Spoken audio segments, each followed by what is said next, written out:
From Hollywood, California, the Lux Radio Theater presents Fay Bainter, Louis Stone, and Jackie Cooper in White Banners.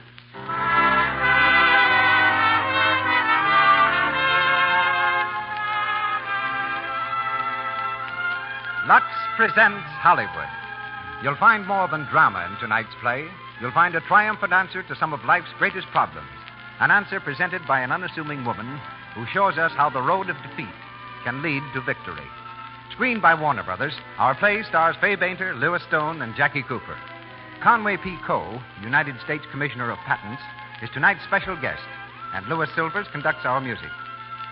Just a word now before hearing from Mr. DeMille. In Hollywood, screen stars whose complexions are literally priceless use Lux toilet soap. Well, that can mean only one thing. No finer soap than Lux toilet soap can be bought at any price. Made of the best possible ingredients. Hard milled as the finest French soaps are. Gentle, delicately fragrant, smooth. Next time you open a fresh cake, notice how white it is, how smooth it is. Then, when you use it, notice how rich, how close textured its lather is. Here is Hollywood's favorite beauty soap. It's a care you need for your skin. And now, the producer of the Lux Radio Theater.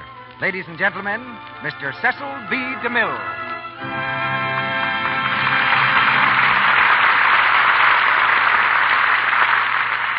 Greetings from Hollywood, ladies and gentlemen. From the flagstaff of the Lux Radio Theater, white banners blow in the breeze tonight. The white banners of high courage and a stout heart, symbolizing a heroine named Hannah, who was neither young nor beautiful, but who inspired strength and a love of life in all who knew her. Our play, originating from the unerring pen of Dr. Lloyd C. Douglas, who gave us Magnificent Obsession and Green Light, is a drama of plain people who might live in the house next door. The Hannah of our play is the same artist who created the part on the screen, Fay Bainter. For several years, Miss Bainter's been dividing her much-demanded time between Hollywood studios, the New York stage, and a farm in the Hudson River Valley, with the farm coming out third best. Born in Los Angeles, she went far afield for the fame that awaited her on Broadway, but came home to Hollywood for such new laurels as the Academy Award for her performance in Jezebel. In White Banners, Louis Stone adds another great character to the crowded gallery he's brought to life in a career covering nearly 40 years, which was interrupted when he went to France in 1917 and returned a major of cavalry. But for 39 years, Louis Stone has had few days when he wasn't acting the part of someone other than himself, someone like Judge Hardy, or tonight like Paul Ward in White Banners. Rounding out our trio of stars is Jackie Cooper, who's been in pictures for 12 of his 16 years. Still remembered for his performances in The Champ and Skippy, Jackie's one of the few stars who's grown up on the screen. Grown up into such roles as Peter Trimble, which he played in the picture and repeats tonight. Jackie intends to be a character actor rather than a hero. He thinks he'll last longer. A student in Beverly Hills High School, he's a pretty good football player and in great demand as a swing drummer. He's just finished Bright Victory at Universal Studio and goes to Paramount next week, where he'll star in Booth Tarkington's 17. Our curtain's going up, and the Lux Radio Theater presents Fay Bainter, Louis Stone, and Jackie Cooper in White Banners.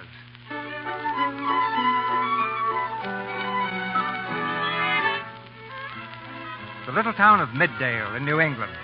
It's February 1922, and a bitter wind sweeps along the snow-covered streets. In the Ward household, a typical day's beginning. The baby has just spilled her milk. Sally is late for school. And Mr. Ward, a teacher at Middale Academy, has misplaced his tie. Mrs. Ward, caught in a tangled web of kitchen chores, tries vainly to make Sally hurry. Sally, get up. I don't have to, Mother. It's Saturday. It isn't, Sally. Now hurry. Mother, you're wrong. Ask Father. Ask your father. He wouldn't know what day of the week it is, with his head full of retorts, test tubes, and the great invention he's going to create. Poor Father. Oh, you remember that only night before last he came to the supper table with his hat on. Marcia, where's my necktie? Now, Paul, Sally insists that today is Saturday. And Mother thinks it's Friday. Well, I'll settle this insane argument. Today is Friday, the 10th of January, Anno Domini, 1922. Now get up, Sally. But, Daddy, I know it's Saturday. Well, wait a minute. Maybe she's right. Marcia, do we have fish for dinner last night? Yes. Well, we only have fish on Friday, so there you are. Well, perhaps you're right. But you were so sure about it, Paul. Well, after working 3 o'clock in the morning on my invention, Marcia, this one will surprise you. Yes, it'll probably end up in an explosion and blow us all to bits. Norma. What was that? The baby. That's the second time this morning she's pulled things off the sink. But, Marcia, that was my invention. Oh, I'm sorry, Paul, but she's into everything. Well, being sorry won't put it together. You might have kept my work out of her reach. And you might have left me some room on the sink. Well, it's the only place I have to work. Of course, I know you don't think much of my efforts to invent something that'll make us some money and get me out of my miserable job. Oh, that isn't fair, Paul. I do believe in you. But I can't help worrying when the money for Sally's shoes goes for glass tubing. And now this week, all the household accounts overdue, and we get a bill from the Ellis brothers. $40 for a couple of nuts. Oh, what of it? You can't make an omelet without breaking eggs. Eggs? If we don't pay our bills, we won't have any eggs. Oh, look at this grocery bill. Why should I look at grocery bills? What's a paltry $40 when it may lead to $40 million? Think what that'll mean. No more teaching for me in a filthy little school. Trips to Europe and rare books and fine paintings. New smothered in sables. When that day comes, we'll laugh at bills. We'll tear 'em to shreds and toss 'em to the four winds. Why, Paul, you've torn up the bill.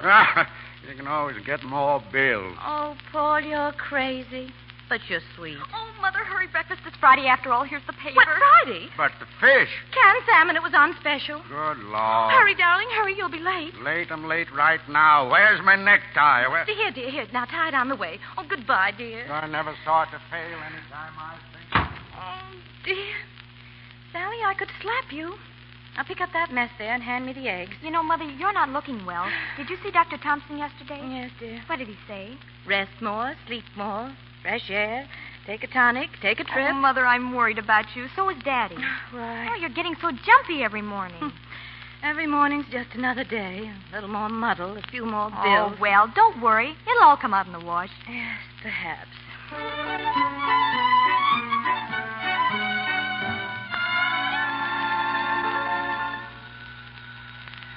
Who is it? Good morning. Good morning. What is it, please? Do you think you could use... Oh, you're selling something. No, not today. I'm sorry. Oh. Well, then do you mind if I stay here on your step for a while? Out of the wind? Stay on the step? Why, no. Oh, come in. It's warm in here. Thank you. I've got the oven on. Nasty weather. Real winter. What are you selling? Apple peelers. How much? 25 cents or less, if that's too much. Well, will you wait? I'll go and get my purse. Oh, you needn't bother. I didn't mean to trouble you. And I did get some of the numbness out of these hands. No, don't go. Who is it? What's your... Oh, well, I don't think I have the cash. How much? 6 lamb chops, $1.35. Well, I haven't that much cash in the house. Oh, I'm sorry, Mrs. Ward, but the boss said cash. All right, if you can't leave them, you can't. Oh, I'm sorry, Mrs. Ward. Oh, dear. Everything always seems to happen at once. Yes, I know. Well, there's nothing to laugh at. I often laugh when there's nothing to laugh at. It's a good plan sometimes. I know, but we've got to have dinner. You'll manage. How? Anything in the icebox left over? Well, there's just a little bit of cold lamb from Wednesday. Oh, I hate to give them cold meat in this weather. No, they must have something hot. How many are there? Well, there are 3 of us, my husband, my daughter, and myself.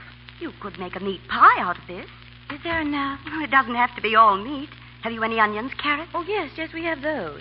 Oh, won't you take off that wet coat? I will, if you'll let me help you make a meat pie. Well, that would be very kind. It was very kind of you to let me come into your warm kitchen. Would you like a cup of hot coffee? Thank you. I'll get it for you. Oh, no, please. You sit down. You look tired. Yes, I am a little. Oh, it's funny, isn't it? What? Well, just a few minutes ago, I felt very low and a bit lonely. And now? And now, I'm glad you blew in. So am I.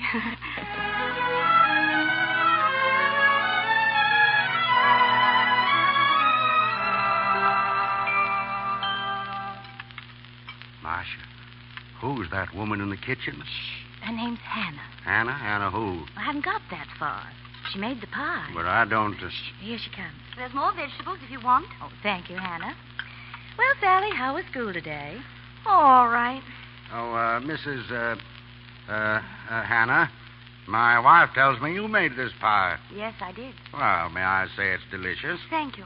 Oh, thank you. Say, Daddy, I have a bone to pick with you. You've been jumping on Peter Trimble in class again. Well, what's the matter, Hannah? Nothing. Oh, I'm sorry.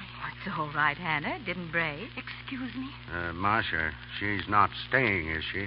Hannah? No, but I wish she were. It was the strangest thing, Paul. I was in the kitchen this morning going over those bills, and I never felt lower in all my life. Then she came in, and in a few minutes I felt I'd known her all my life. The next thing I knew, I had a rest. Sally had set the table, and here we all are. I just can't understand it. Sally setting the table? No, I can't either. Oh, Daddy, you're mean. I'm going to help Hannah wash the dishes, too, and nobody even asked me. It's a miracle. It's a miracle, that's what it is. Santa, it was such fun. You doing that, coming in that way and announcing dinner. I'm glad it worked. Oh, did you see Daddy's face? Hannah, you sounded keen. Sally, who was that boy? You know, the one you said your father was picking on? Oh, Peter Trimble. Yes. Oh, he's awfully nice. Your father doesn't seem to think so. Oh, Dad just thinks Peter's spoiled because his father lets him have too much money. Does he? You can choke a cat to death with too much cream. What do you mean by that? Too much kindness. Ever since Peter's mother died, I feel sort of sorry for him, even if he does have money.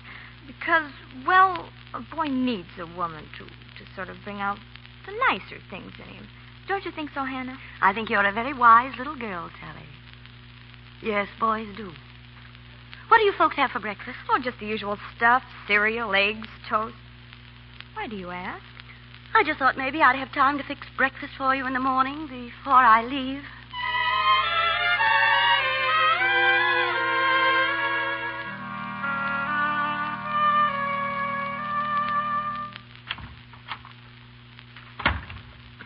Good morning. Why, Hannah, I thought you'd gone. Yes, to market. They had a lot of specials in this morning's paper, so I thought I'd get an early start before they were all snapped up. 12 cans of corn, 12 cans of tomatoes, Hannah, and I got a hog's head. There's a lot of meat on it and very tasty if you know how to make it up. Sausage, scratched pork, mincemeat. Why, Hannah, now listen to me. Mr. Ward and I are very grateful to you for helping us, but you must understand that we cannot afford a servant. Suppose I don't want any wages. Oh, no, we couldn't have you without. How much do you think it costs you a month for food? Oh, about $70, maybe 80 some months. Give me 60, and I'll feed you and pay myself fair wages. Why are you so anxious to stay here, Hannah? Oh, I like it here, and I think you need me. Hannah, have you got some special kind of religion? I don't know that you'd call it that. Why? Well, you seem to like helping people, even strangers. No one's a stranger. Maybe I'm too dumb to explain, but all I know is this. We're all related so closely that if you make war on other people, you're only fighting yourself. And if you don't trust others, you're not trusting yourself. Oh, you'll be fooled now and then and defrauded. But if you walk quietly and trustfully, you'll always have something to show for it. You mean spiritual satisfaction. Oh, that's old stuff. We used to sing about it in Sunday school. Not by a jugful, you didn't. This thing I'm talking about isn't easy to do. You make a resolution that when people revile you and persecute you and defraud you, you'll simply smile back and take it on the chin and make that the fixed rule of your life and refuse to quarrel or fight no matter what they do to you. And you will soon discover that you've tackled something with more teeth in it than any Sunday school ditty. Hannah, you believe that, don't you? I not only believe it, I do it. It's my life.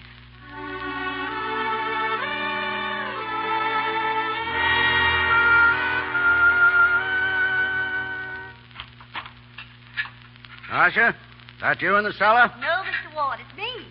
Oh, Hannah, what are you doing with those old dishes? I'm just getting them stacked up for Mr. Sloan, along with the rest of the furniture we sold him. Sloan, what's that cutthroat furniture dealer been doing around here? Well, Mr. Sloan's not a cutthroat if you know how to manage him. He gave me $49.50 for the second-hand stuff you had down there when I threw in the dishes. You mean you sold this old junk? Well, I figured Mrs. Ward could use the money. Oh, it's not fit for kindling. Say, what's all this? Oh, that. I just rigged up a little laboratory down here for you. My own laboratory? Do my eyes deceive me? Am I observing one who does not laugh at the possibility of an invention from me? You get good light here. You're near the furnace. That'll keep you warm. Oh, thank you, Hannah. The only thing I couldn't fix was that leak up there in the ceiling. Yes, I know. It's from the old drip pan under the icebox. I talked to the plumber, but he wanted $30 to fix it. $30? What for? Well, I had the brilliant idea we could tap that water off into a pipe and down into the drain. Well, I should think the best way to do would be to do something about that old drip pan. Silly thing. We do something about it. We empty it. Yeah, that's what I mean. What's really needed is an icebox without a drip pen. Well, that'd be an icebox without ice. That's a contradiction in terms. I don't see how. Yeah, an iceless icebox? Well, you have a horseless carriage.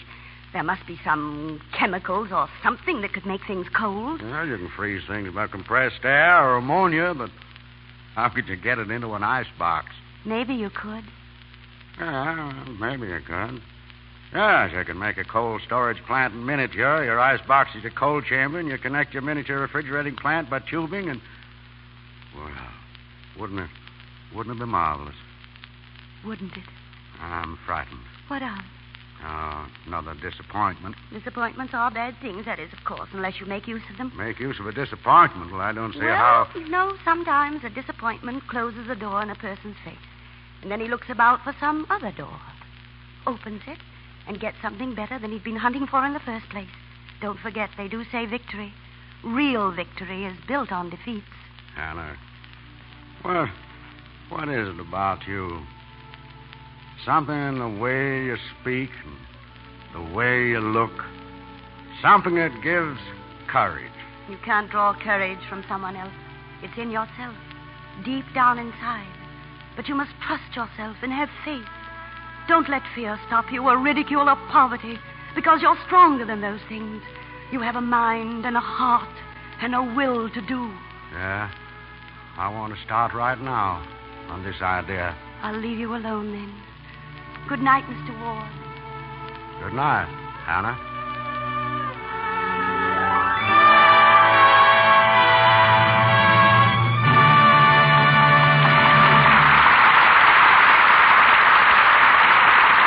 The curtain falls on the first act of White Banners, starring Fay Bainter, Lewis Stone, and Jackie Cooper. And now, during our brief intermission, let's listen in on the young Joneses. They haven't been married very long, and tonight they're stepping out. All ready now, Tommy? Goodness, what made you think of that old one? Stay as sweet as you are. Remember it? Of course I remember it. I was just wondering what made you think of it, that's all. How do I look? Well, if you must know, Mrs. Jones, you made me think of it. Oh, why, Tommy, you're getting sentimental. Sure, I'm sentimental. But before we start on this party, we're going to have a little dance. Right here. That's a good idea, Tommy. Oh, no fooling, Sue. What makes you so nice, so sweet all the time? When a woman is fresh and sweet from head to toe, a man notices. He probably doesn't stop to think of her as dainty. He just knows she's nice to be close to, sweet. Now, here's a wonderful way to make sure of this charm that women everywhere are adopting. A daily LUX toilet soap beauty bath. The active lather of this fine white soap leaves skin absolutely fresh, and fragrant, too, with a delicate perfume that clings. It takes just a few moments for this luxurious bath, but you step out refreshed, sure of daintiness, sure of skin that's sweet. Make LUX toilet soap your daily beauty bath. Here's Mr. DeMille. Act 2 of White Banners, starring Fay Bainter as Hannah, Lewis Stone as Paul Ward, and Jackie Cooper as Peter Trimble.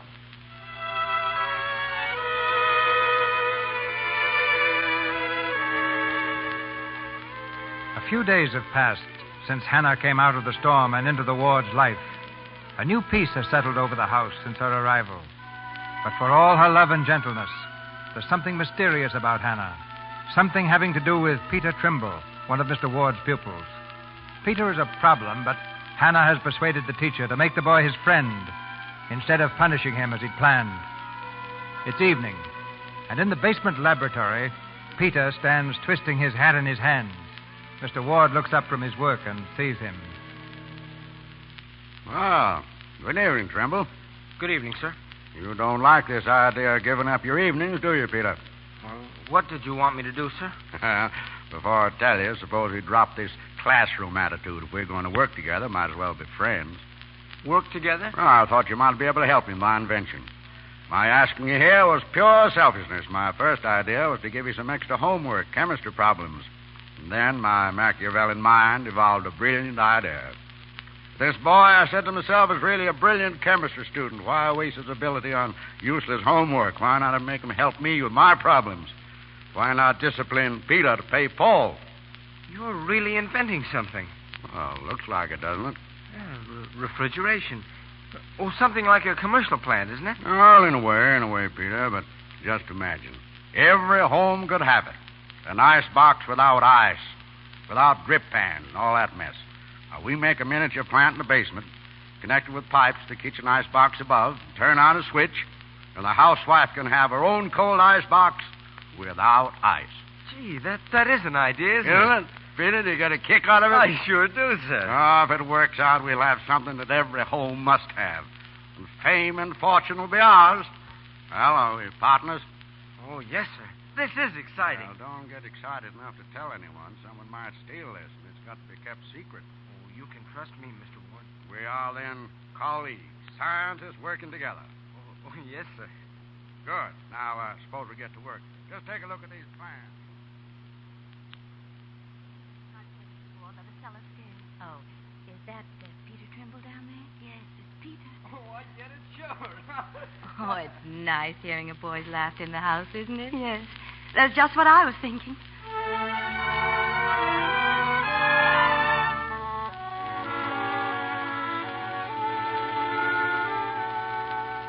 But, Hannah, just a few minutes longer. I think you should be in bed, Sally, with that cold. I know, but just till Daddy and Peter get through down there, I've got to see Peter about something. Again. That makes every night for over a month that you've had something very important to talk over with Peter. Yes, but, oh, Hannah, you know. Yes, I know. Yippee! We got it! We got it! We've got What's it! that? Marcia, Sally, Hannah, come down here. Hannah, come on. Look, ice! Isn't it swell? Ice! Paul, what is it? Look, Marcia, look. What's going on? Stay back up there, Sally. You're getting a cold. Oh, now don't keep the child shut away while history's being made. We've done it, Marcia. Peter and I, we'll be famous. What did you do, Daddy? We did it. Can't you all talk a little lower? After all, it's the middle of the night. Don't mind it, Mrs. Ward. It's his victory. Let him shout it from the housetops. Let him tell the world. Hannah's right. I want to shout about it. Look, just touch those coils. Touch them. Oh, they're cold. Well, there's frost on them. Ice. That's beautiful ice. Don't you realize it? The iceless icebox of Peter and Paul works. It actually works. Oh, Daddy. Peter, oh, aren't you thrilled, Peter? Yeah, I guess I am, all right. Peter's too tired right now to be sure. Poor kid. Hannah's right. He's asleep on his feet. Go home and get some sleep, Peter. But don't forget, son, we're partners. And tomorrow you can tell your father we're ready to apply for the patent, and if he is willing to back us... Oh, Dad says he'll see us through this all the way. Oh, gosh, I guess I am tired. Good night, Sally. Good night, all. Good night. Good night, Peter. I'm proud of you. Thank you, Hannah. Good night. Is it really true, Paul? Your invention's successful this time? Yes, Marcia, it's true. Your husband's rich, famous, successful. And you, the pampered, spoiled bride of wealth. No more bills, no more scrimping, no more teaching school for me. At last, money. Money to visit all the places we dreamed of. Europe and Egypt. Money, Marcia. I'd like a drink. I'll make some cocoa. Good old Hannah. We'll drink to our future in cocoa.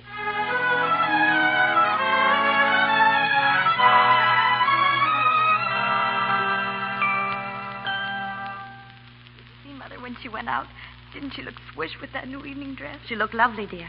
And wait till Peter sees my new coat and my new skates. Hannah, do you like my hair out or up or under this hat? I'd like to see you up in bed with a nice hot drink. That's what I'd like to see. Hannah, stop. You didn't notice my coat, did you? It's beautiful, Sally. But you'll get hot skating, and the wind's keen out there on the lake. Have Peter stay in. Didn't you know he was racing for the cup? Don't be silly, Hannah. Oh, there's Peter now. I'll go fix my hair. Hello, Hannah. She ready? Peter, do me a favor. Shoot. Try and talk Sally out of going out tonight. Oh, why? Well, she's got a cold, and it's getting down on her chest. Oh, fresh air will do her good. No, it won't. Be a man. Help me out. I don't want to spoil her fun, but... there, listen to her cough. I'm not going to let her go. Oh, if I know Sally, you won't stop her. Here I am. Well, come on. Step on it, will you? I want to get some practice in. Don't go, Sally, please. I'm going to insist. insist? Your mother's not home, and, well, I really insist. Well, who do you think you are anyway? Well, I'm a woman, and I... Well, all the same, you're just a servant here. Come on, Sally. Don't worry, Hannah. A servant. Oh, Peter.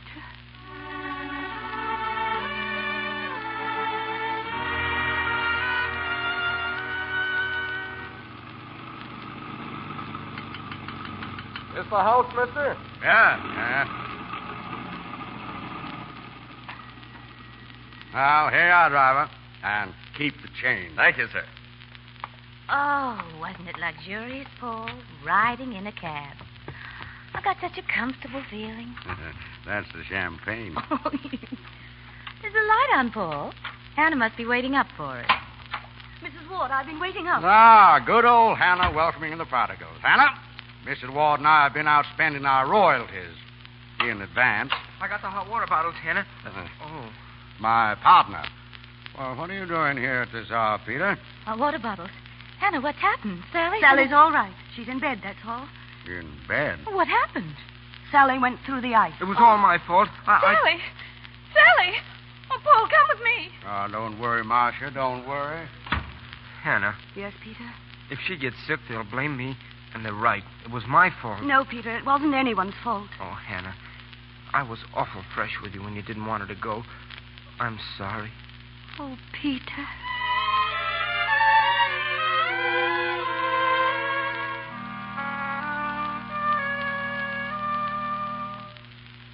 Is the doctor still up there, Mr. Ward? Yeah. Gee, this waiting around. Oh, it's awful. Well, cheer up, Peter. The doctor's been pretty encouraging. Hello.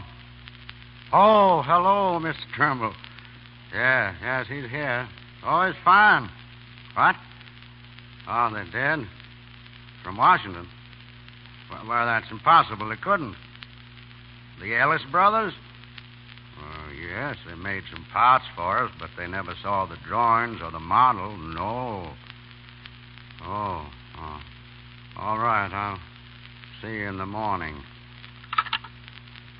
Well, Peter. Yes, sir? Pretty bad news. Yes, sir? Yes. The Ellis brothers filed a patent application a week ago. Same model, same principle. They did? Yes, they did. Well, we're done for, my boy. How could they have done it? Now, let's just think back. They never saw anything assembled, no drawings. We called for the parts ourselves. Oh, wait a minute. You remember the last day, the day we finished? Joe Ellis came, but he didn't go down into the cellar. I wasn't here. You said you met him at the back door, didn't you? Didn't you? Yes. I'm not accusing you, Peter. But all those Ellis brothers needed was one look at our model to get onto our idea. They're expert mechanics. But how could they have seen it? I don't know. Why do you keep asking me for it? Never mind. Have a cigarette, Peter. Well, what? I said have a cigarette. Oh, I don't. But you smoke, don't you? Don't you? You were smoking the day we finished our work, remember, in the cellar? I came back from your father's office and I found a cigarette lying beside the model. You said it was your cigarette? Well, was it yours or was it Joe Ellis's? I asked you then if it was Joe Ellis's, but you said no. You said you tried smoking because you were tired and nervous. You lied, didn't you, Peter? You're a liar, aren't you? Oh, it wasn't my fault. He came down by himself. I tried to stop him. I tried to get him out. I couldn't. If you hadn't been a liar, Peter, if you'd have told the truth, I could have rushed an application to Washington ahead of the Ellises. I could have sent it out that same day before they could draw up any plans, couldn't I? Yes. My partner. My colleague. Go on. Mr. Get out. Mr. Ward. You're young. Your father's rich. This won't hurt you. But you have to live with yourself. And you're a liar and a fool. Mr. Ward, let go of me. And I'll tell you another thing. I think you've told him enough. I've told him the truth. You know what he... I heard. You'd better leave, Peter. All right. Yeah, you're pretty calm about it. But why shouldn't you be? You're a stranger. You aren't one of us. Why shouldn't you be calm? But I'm going to fight. Nobody's going to rob me of my one chance of a life. I'll fight to my last breath, my last nickel, and what's more, I'll win. Win? You don't think I will, do you? You don't think I've got a fighting chance, do you? I don't think you have a chance fighting. Well, I'll fight anyway. The doctor just left. You mean Sally's? It's the crisis. And you can't fight that either. You've got to wait. That's all I've been doing is waiting. All my life. I can go on, I guess. But I won't need this. Stop it! Stop it! Don't ruin all your work! Oh, now look what you've done. Oh, you've cut your hand. Stand still. Let me dress it. You know, a long time ago, before we were really civilized, people used to have their lands and their herds taken away from them. But instead of fighting, they went on to a new country and made themselves great. Of course, maybe they did feel badly, but they soon found out it was no use to argue which was to blame for the spilt milk. All that does matter is to wipe up the mess. And the strong ones do the wiping up. Oh, Hannah, don't you ever stop talking. Not so long as I've something to say. Well, you can save your breath. I know what you're driving at. Your pet theory that asks for a second slap in the face, that says you've stolen my coat, take my overcoat, too. Well, you don't have to keep harping on it. If Sally gets well, I won't fight the Ellis brothers. Oh, no. No, you mustn't say that. Oh, please, don't say that again. We might lose Sally. You can't make bargains with God. When you make a sacrifice, you've got to go the whole hog. You mean promise not to fight whether Sally gets well or not? Well, you must be out of your mind. I'm a bigger fool listening to you. You and your theories. What have they done for you? Where have you ended up? In my kitchen, meddling in my business. Well, you meddled enough. Now get out. Get out, I tell you. Well, aren't you going? No. Haven't you any pride? Not that kind. This is my house, and I am asking you to leave it. I won't go, not as long as you need me. And you do. Well, you win. I'll surrender to the Ellis brothers. Hoist the white flag. Not white flags. White banners. You're not surrendering. You're just taking up a new position, and with it you're taking a new strength. I think you're crazy. I can't explain it properly. I'm too dumb. But I've learned that when you give up something or someone you want badly, something you're really entitled to, you gain a sort of strange power, which is worth more than the thing you gave up.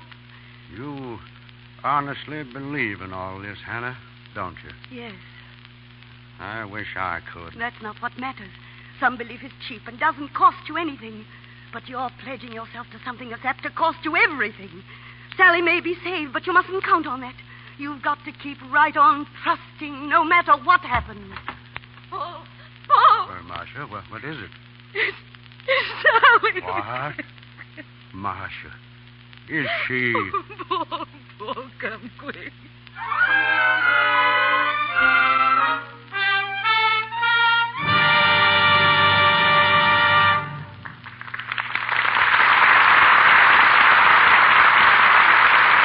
Pause for station identification. This is the Columbia Broadcasting System.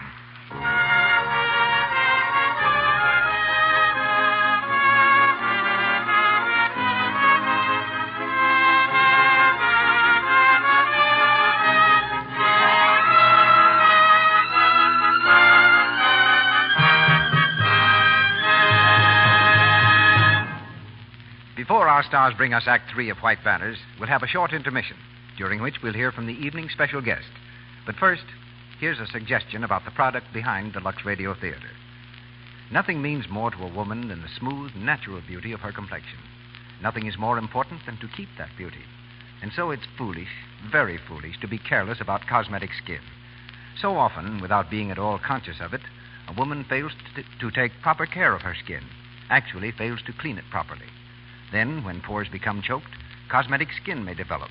Dullness, little blemishes, enlarged pores. 9 out of 10 screen stars use Lux toilet soap. Its active lather does a thorough job of removing stale cosmetics, dust, and dirt. Use cosmetics all you like, but make this fine white soap 9 out of 10 screen stars use your daily beauty care. Mr. DeMille.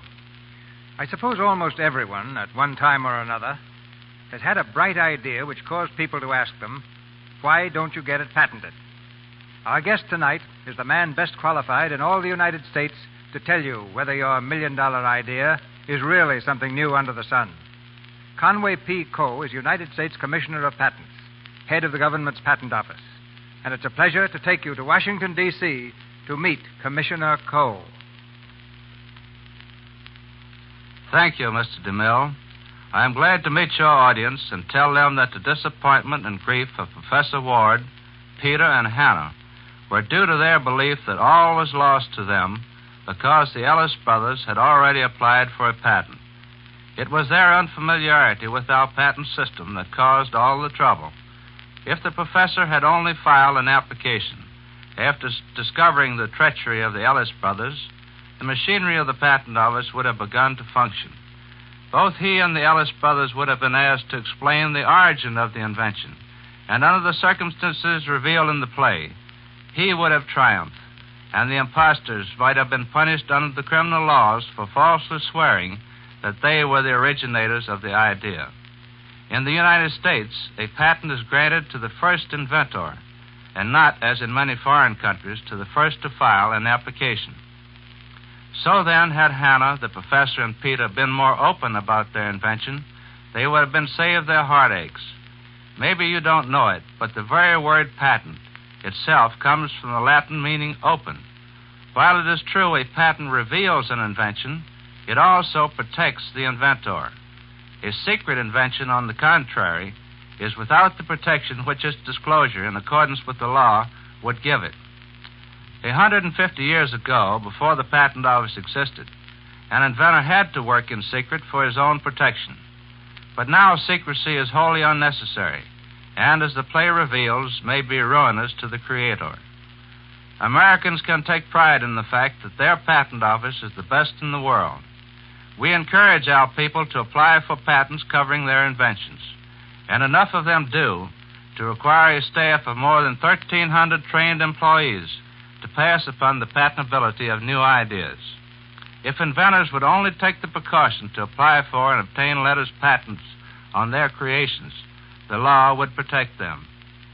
The struggles of Peter and the professor raise the interesting question whether it is possible today for an individual of small means to develop a practical, useful invention which promises financial reward.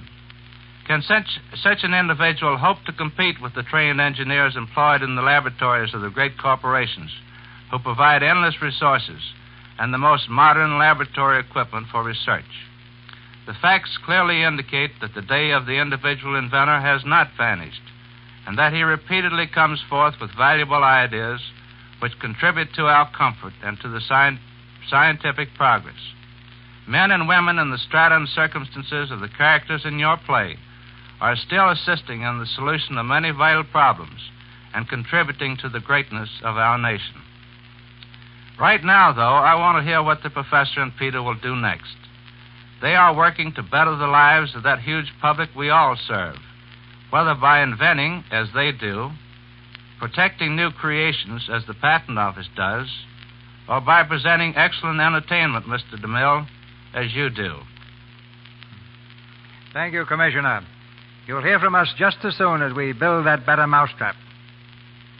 In Hollywood again, we continue White Banners, starring Fay Bainter, Louis Stone, and Jackie Cooper.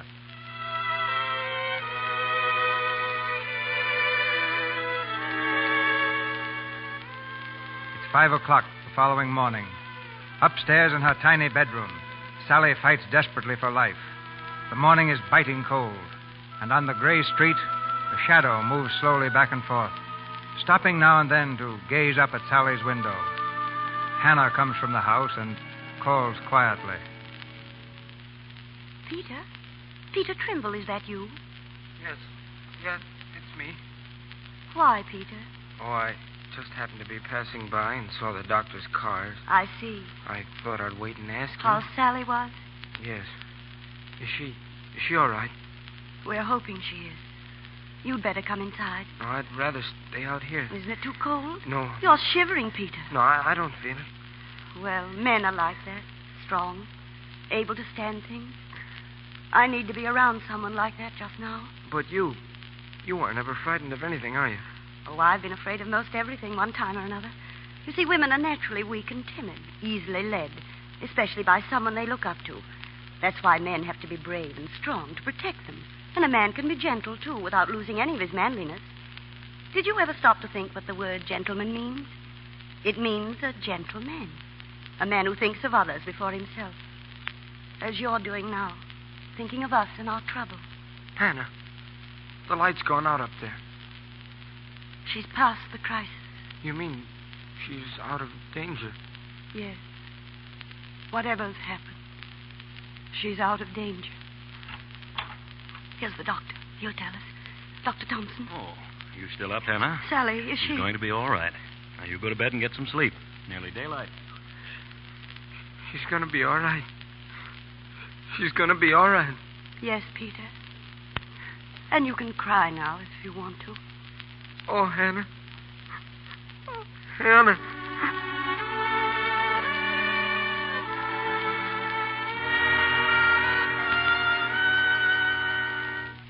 few weeks in the country and she'll be as good as new. I'll send them all up on the train tomorrow. Eh, Hannah? That's all she needs. Oh, by the way, Peter Trimble is here. Oh, yeah? He wants to see you. What about? He has an idea, something he's worked out on new lines. Not another refrigerator. I'm afraid so. I'm not interested. I don't want to hear anything more about refrigerators. Well, it's really only half an idea. He's stuck, and we thought perhaps if you could help him... I'm sorry. No. Don't you think as a pupil he has a right to go to his teacher for help? You're not still... Well, it would be nice if you could speak to him. All right, I'll speak to him. Come in, Peter. Hello. Hello, Mr. Ward. Oh, Peter. Sit down. I'll go and see about Sally's medicine. Something on your mind? Well, sir, I did have sort of a crazy idea, Mr. Ward. I got it from watching a coffee percolator. You inventing a coffee percolator? Oh, no, sir. Another kind of icebox without machinery. Without machinery? Aren't you getting a little mixed up, Peter? I hope not, sir. Look, Mr. Ward. Here is a cross-section of a coffee percolator. Uh-huh. Now, the tube of the coffee container runs down into the water here. Now, what happens when Hannah lights the gas under the percolator? Well, that's a simple problem in physics, Peter. The heat vaporizes the water in the tube here, causing it to become lighter than the water surrounding it and forcing up the tube into the coffee. Yes, it's like a pump, Mr. Ward. A pump without gears or pistons. Why couldn't we do the same thing in an icebox? What do you mean, use a pump of nature instead of a man-made mechanical pump, make cold with heat? Well, Peter, that's marvelous. It's never been done before. But it can be. I'm sure it can be. We'll make those Ellis brothers look like monkeys. Yes, sir. That was the idea. Good boy, Peter.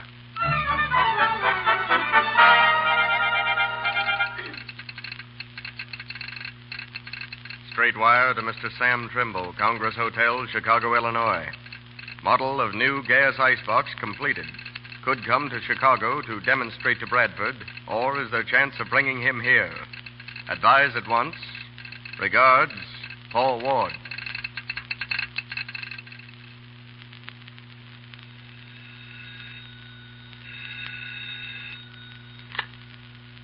Hello. Hello. Yes, this is Ward speaking. Mr. Trimble? Why, hello. You calling from Chicago? You're here? When did you get in? Oh, Peter's fine. Yeah, just put him to bed. Poor kid's all fagged out. Been working like a Trojan. What's that? Bradford. Not the Thomas J. Bradford. Why, that's marvelous. Now? Certainly, if you think it's all right, bring him over. Hannah. Hannah! Yes, Mr. Ward? Hannah, it's happened. Trimble's back, and he's got Bradford with him. Thomas J. Bradford. And he insists on seeing our icebox immediately. They're on their way here now. Bradford coming here? Yeah. Well, what's the matter? He mustn't come here. Hannah? He mustn't see Peter. What? It wouldn't be right. It wouldn't be fair. I won't let you, Mr. Ward. I won't. Hannah, what are you talking about? You're in trouble? Well, what is it? You asked me once if I'd ever had a child. I had. It's the oldest story in the world. The child's father was the son of the rich lady who employed me. I fell in love with him. We married secretly, and then his mother sent him away, around the world. I tried writing to him, hoping that if he knew, but he never got the letters. They always came back. His name was Bradford. Bradford? I went to his mother, naturally. It was no use. So my baby was born in a charity ward. I lay there wondering what would happen to him, what I could do. And then the doctor came and said that a lady in the private pavilion had had a baby, too, that day, but it had died. The woman wasn't young. It was her first baby, and they were afraid the shock would be too much. Could they take my baby boy and put him in her arms and let her believe it was her own baby? I knew, if the lady and her husband were good people, that it was the right thing to do. And it turned out that they were. Mrs. Trimble was a very fine woman. Mrs. Trimble?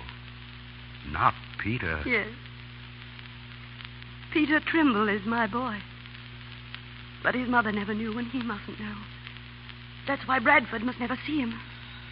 But they're here now. Mr. Ward, Peter must remain as he is. Do you understand? We mustn't wake him. Go down there, show them the icebox. Tell them that Peter's asleep. Tell them anything. Mr. Ward. Peter. Didn't I hear the bell? Yes. Well, aren't you going to open the door? Yes, Peter. Come along.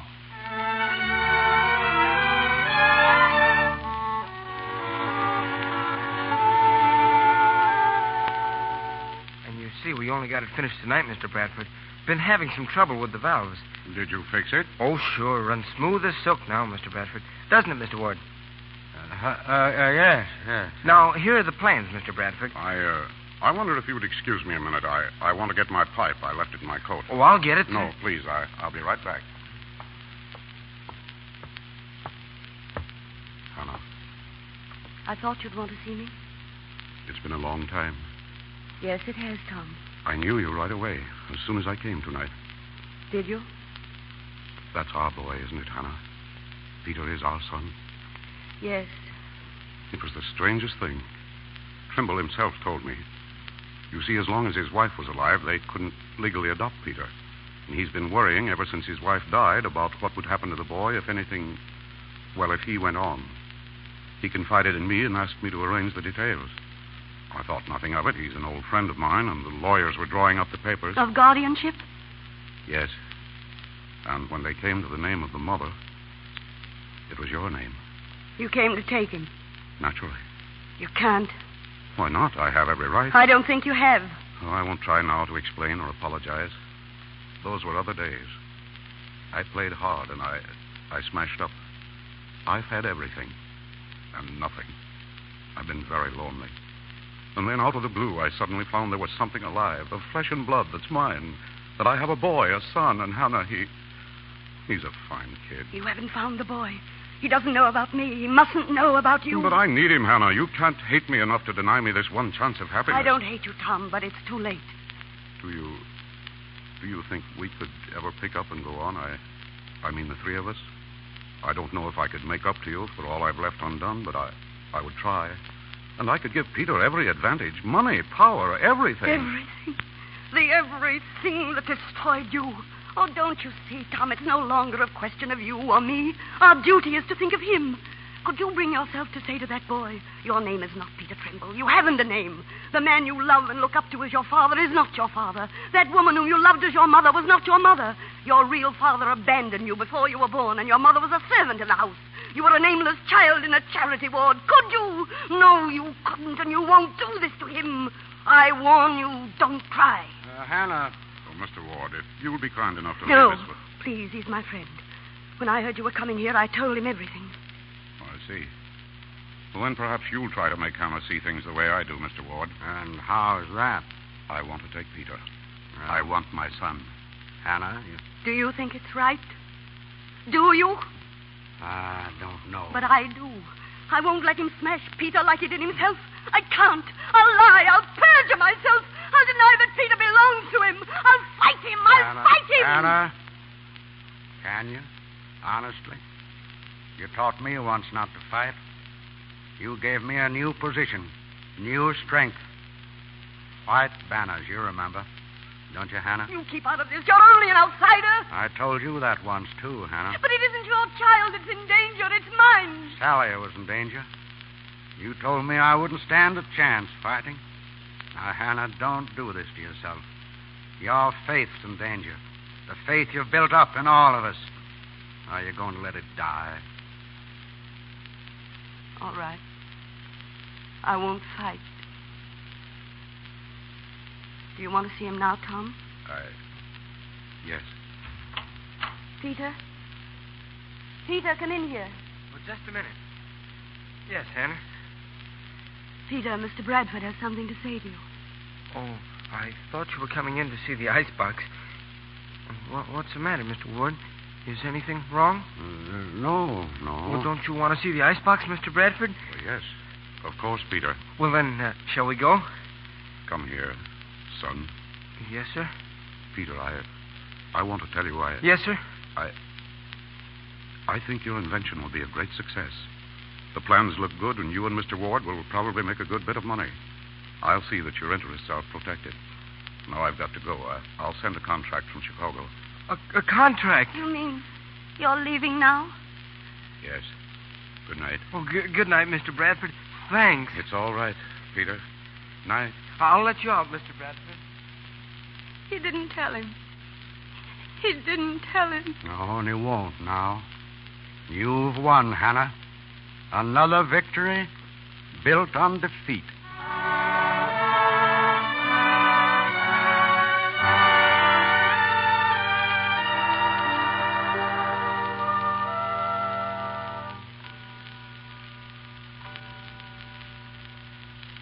You've done enough tonight, Hannah. Why don't you go to bed? I will. I'm tired, Mr. Ward. I want to thank you for all you've done. Thank me? Oh, I'm the one that's eternally in your debt. I can't stay here any more, Mr. Ward. I'm leaving. Leaving? Why, you can't mean that, Hannah. Well, this is your home. You're one of the family. My job is done here, Mr. Ward. I've got to go. Peter's on his way. I have a loyal friend who'll look after him. But surely you can stay No. here and... No. You'll never know. Perhaps you had a taste of it when you thought you were going to lose Sally. There's no creed, no faith on earth can deal with the agony of not being able to go upstairs and tell that boy that he's mine. That I love him. We all love you, Hannah. We'll always be here. Will you ever come back? I don't know. You're kind, Mr. Ward. Very kind. Good night. Good night, Hannah. In the morning, I'll take you wherever you're going.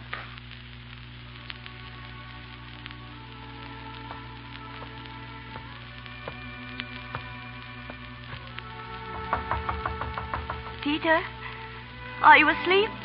Not yet. Oh, come in, Hannah. I'm glad you came, Hannah. Sit down here. There's something I want to say to you. Yes? You know, I was just thinking that I owe you a lot.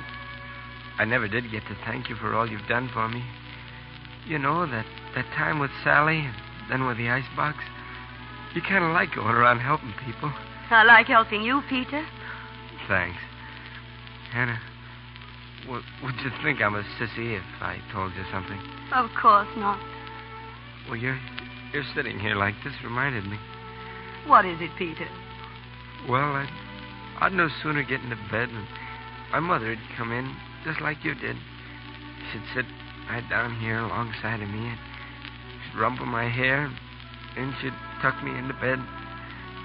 Like this, Peter? Yeah. And then what would your mother do? Oh, she kissed me goodnight. May I kiss you goodnight, Peter? Oh, would you? Oh, you're a peach, Hannah. Good night, Peter. Happy dreams. God bless you. Good night. See you in the morning.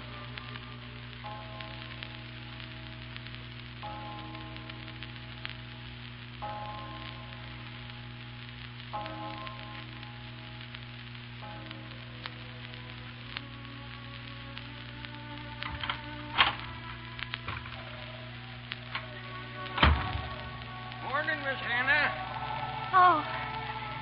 Good morning. How much milk today, Miss Hannah? Oh, the usual, I think. Oh, mighty cold this morning. Going someplace? Yes. Toward the station. I'll give you a lift if you can wait. No, thanks. I'll walk. Goodbye. But you'll be blown to bits if you... Goodbye. Goodbye. Wonder where she's going on a day like this.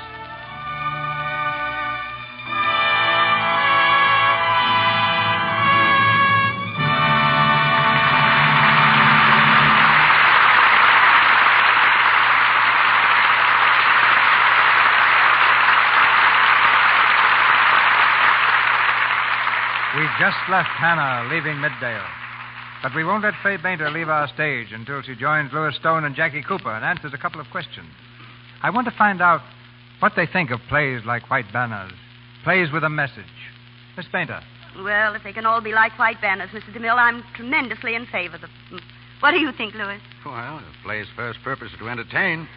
But a great play, I think, is one that combines entertainment with a lesson.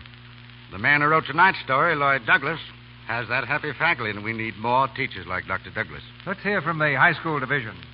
Jackie, what is it we want? Entertainment with a message or just plain entertainment? Well, sir, I've never heard much talk about that particular point around Beverly High, but I can tell you that in high school we have opinions now on almost everything from football to politics. It might even be that we're beginning to think. But we can still tell you the most popular dance tunes of the week. I'm sure of it. With you beating the drum and leading a dance orchestra and Mickey Rooney writing songs. Yes, my errant son, Andy Hardy. I expect we'll find ourselves in a picture called The Hardys in Tin Pan Alley sometime soon. Well, it's a very good idea. But mentioning Tin Pan Alley makes me homesick because that reminds me of New York, and New York reminds me of the Hudson River and the Hudson River of my farm. I just spent a week there on my way back to Hollywood from Europe, really forgetting that I'm an actress. Hollywood never lets you forget that for long, Faye. Thanks. Well, there's one thing I never forget, Mr. DeMille. 12 months a year, an actress must remember her complexion. I remember it in the best way I know, and that's the regular use of Lux toilet soap as a complexion care. I've used it for years, on the farm when I'm vacationing, and in California when I'm working. And speaking of vacations, what do you do in your time off, Louis? Oh, I make another Hardy picture and do a little horseback riding now and then. I can't ever forget I was once in the cavalry. Well, you know, I was once on a horse and had a little trouble forgetting it, too. Well, good night, folks. Good night, Mr. DeMille. Good night. Oh, fly your banners from our Flagstaff anytime. An announcement you'll all welcome about our program next week will be given shortly by Mr. DeMille. Fay Bainter appears next in the Warner Brothers picture Daughters Courageous, and Louis Stone, who appeared through the courtesy of Metro-Goldwyn-Mayer, stars soon for them in Andy Hardy Gets Spring Fever. Louis Silvers is from 20th Century Fox Studios, where he directed music for Susanna of the Mounties. Be sure to listen to the Lux daytime radio program, The Life and Love of Dr. Susan. The makers of Lux Toilet Soap bring you this enthralling story about the love and problems of a young, attractive woman doctor every afternoon, Monday through Friday. Look in your newspapers for the time and station. The Life and Love of Dr. Susan comes to you in addition to the Lux Radio Theater. Mr. DeMille. Since a chill on these warm spring nights might prove very welcome, we've selected for your entertainment next Monday night the loudly applauded mystery play, The Ex-Mrs. Bradford, whose thrilling puzzles will be presented and solved by two of the screen's most polished performers, William Powell and Claudette Colbert. Our play concerns a quiet, well-behaved physician and his wife, whose unbridled propensity for imagining murders reaches a climax when she makes one right guess. Our sponsors, the makers of Lux Toilet Soap, join me in inviting you to be with us again next Monday night when the Lux Radio Theater presents William Powell and Claudette Colbert in The Ex-Mrs. Bradford. This is Cecil B. DeMille saying good night to you from Hollywood. The cast of White Banners included Betty Jean Haney as Sally Ward, Elizabeth Wilbur as Marcia Ward, Richard LeGrand as Bradford. This is the Columbia Broadcasting System.